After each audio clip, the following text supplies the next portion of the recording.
Les rendez-vous du hibou, bonjour. Alors le printemps arrive et Pauline revient. Bonjour Pauline.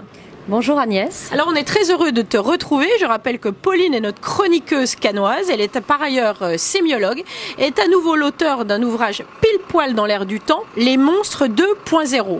Je vous montre la couverture. D'ailleurs tout de suite je suis intriguée par cette figure de Gorgone. Que représente cette figure sur ce livre d'abord mystérieux? Alors, les monstres 2.0, pourquoi? Parce que ça fait référence à toutes les formes de débordement qu'il peut y avoir sur les réseaux sociaux. Donc, les fake news, dont on parle énormément en ce moment, mais aussi tous les débordements haineux, tous ces discours d'incitation à la haine, ce qu'on appelle aussi dans le jargon, je dirais plus digital, les trolls. On a voulu, avec mon co-auteur, se saisir de ces phénomènes. Alors pourquoi la figure de la Gorgone qui est en fait Méduse? Alors je rappelle la petite histoire mythologique. Donc Méduse est terrassée par Persée. Mais pourquoi il arrive à la terrasser? Parce qu'en fait, dès qu'on la regarde, elle fige, elle sidère. Il va se servir de son bouclier pour détourner son regard et réussir à lui trancher la tête. Donc ce qu'on a voulu montrer, c'est qu'aujourd'hui, quand on est sur les réseaux sociaux, on peut tomber sur des messages, sur des images qui nous sautent au visage, qui sidèrent et qui pétrifient comme ça. Et donc, le bouclier, en fait, cet ouvrage dit il faut apprendre à regarder les réseaux sociaux, à en avoir un bon usage, plus éthique, parce que c'est aussi un outil extraordinaire. Alors justement, ces temps-ci, on est en pleine affaire Facebook. Mark Zuckerberg a été entendu par la Cour suprême, de lui qui est effectivement assez peu loquace habituellement.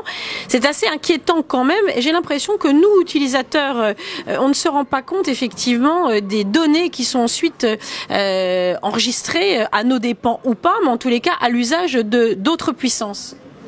Oui, alors derrière le scandale Facebook, il y a toute la logique ce qu'on appelle les data-données que engrange Facebook. Pourquoi Facebook est un service, je dirais, gratuit? Parce que finalement, le consommateur travaille gratuitement, c'est-à-dire qu'il engrange un certain nombre de données qui sont récupérées par différents organismes dans le but en fait soit de mieux comprendre les idées politiques d'une population, soit ses modes de consommation, et qui sont revendus en fait. Voilà. Alors Pauline, effectivement tu dis dans ce livre que c'était la promesse d'un Eldorado pour la démocratie, c'est-à-dire effectivement une démocratie participative, c'est le moins qu'on puisse dire, mais qui est quand même soumis à des variations de température avec effectivement les likes, les pas likes, les tweets, c'est-à-dire que sa cote d'amour est toujours en train d'être appréciée, réappréciée, repérée, c'est-à-dire assez addictif, on peut le dire, on voit bien, on compte nos likes, combien tu as eu de likes, combien tu as eu de vues. Alors comment est-ce qu'on peut envisager que finalement cet Eldorado n'en est pas un, on est en train de le découvrir, ça ne sert pas à la démocratie, mais probablement d'autres intérêts. Comment envisager de réorienter de manière éthique ces réseaux sociaux?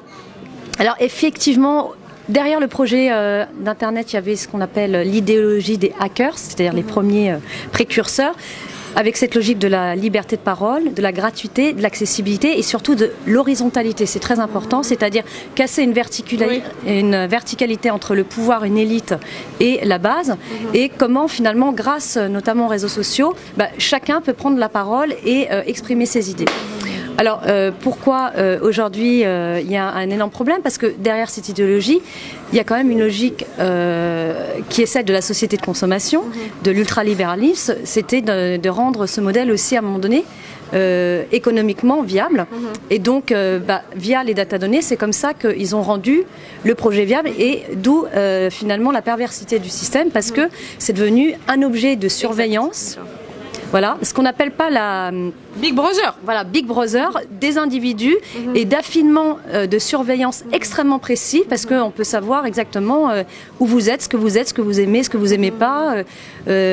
Donc voilà, ça a été ça le vrai problème. Alors donc c'est un livre absolument passionnant, pile poil dans l'air du temps, comme ton précédent livre qui s'appelait Tous Selfie. D'ailleurs je rappelle que Pauline avait fait un très beau selfie avec notre président, le président Macron. C'est un livre que tu as coécrit avec Bertrand Nevin, qui est également docteur en sémiologie.